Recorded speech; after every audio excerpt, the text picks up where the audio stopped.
Today we delve into a concerning case of butane ingestion involving a 5-year-old girl. The patient is a 5-year-old female with no significant past medical history. She was brought to the emergency room by his caregiver following an ingestion incident. The child had no known allergies or prior hospitalizations and was up to date with his vaccinations. The incident occurred when the child ingested butane lighter fluid, which was mistakenly given to him in a Pepsi can. The source of the butane was a standard lighter fluid container. The environmental context included a household setting where the butane was improperly stored, leading to accidental ingestion. Upon arrival at the ER, the child exhibited frothing from the mouth and nose, indicating possible respiratory distress or aspiration. Despite these alarming symptoms, she was less active than usual, but otherwise close to his baseline activity level. This discrepancy in activity level suggested potential central nervous system involvement or general malaise secondary to chemical ingestion. The diagnostic process began with a thorough clinical assessment and history taking. A chest X-ray was performed, which revealed pneumonitis, a condition characterized by inflammation of the lung tissue. This finding was consistent with the inhalation or aspiration of a volatile substance like butane. Physical examination noted some lung crackles and minor pharyngitis, further supporting the diagnosis of respiratory involvement. Upon hospital admission, the child was stable with vital signs within normal limits.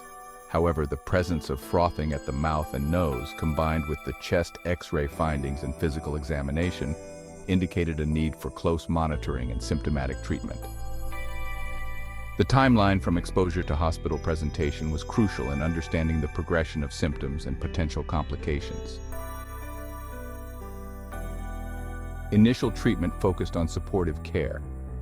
Tylenol was administered to manage any discomfort or pain, and Zofran was given to address any potential nausea. The use of these medications was aimed at maintaining the child's comfort while more specific interventions were considered. In our case, at presentation, no significant laboratory abnormalities were noted. Standard blood tests, including a complete blood count and basic metabolic panel, were performed and were within normal limits. Given the nature of the poisoning, the emphasis was on clinical observation and radiographic findings rather than laboratory values. The management plan included continuing supportive care with close monitoring of the child's respiratory status. Empiric antibiotics and steroids were considered but not initiated due to limited evidence supporting their use in this context.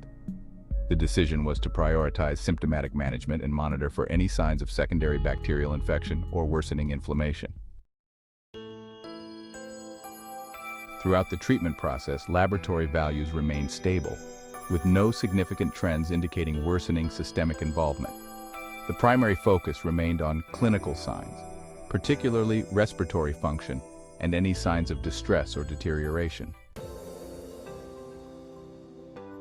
The child's prognosis was cautiously optimistic given the prompt medical attention and the supportive care provided. The main concern was the potential for long-term respiratory complications due to chemical pneumonitis. Follow-up care and monitoring were emphasized to ensure any delayed effects were promptly addressed. Chemical pneumonitis and respiratory complications. Butane ingestion and inhalation can lead to serious respiratory complications, including chemical pneumonitis. Pneumonitis is a well-documented result of butane exposure due to its volatile nature and ability to cause inflammation in lung tissues. Cardiac and central nervous system. Inhalation of butane can also lead to cardiac arrhythmias and central nervous system effects such as coma or encephalopathy, as noted in multiple case studies. Safety and preventive measures. Proper storage and labeling of hazardous substances are crucial in preventing accidental ingestion. Educational interventions and appropriate legal regulations can significantly reduce the incidence of such accidents. Long-term monitoring.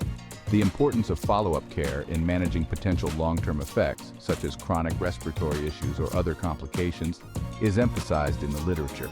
Continued monitoring is critical to address any delayed or progressive symptoms. This case highlights the importance of proper storage and labeling of hazardous substances to prevent accidental ingestion, especially in households with young children. Key takeaways include early identification and supportive care. Prompt recognition of symptoms and supportive care are crucial in managing chemical ingestion.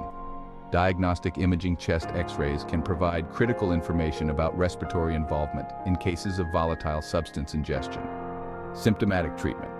Focus on maintaining patient comfort and monitoring for complications, rather than immediately resorting to empiric therapies. Follow-up care. Ensuring close follow-up and communication with caregivers is essential for monitoring long-term outcomes. Overall, this case underscores the complexities of diagnosing and managing chemical ingestions in pediatric patients and the importance of preventive measures to avoid such incidents. Thanks for watching Medical Toxicology. Take care.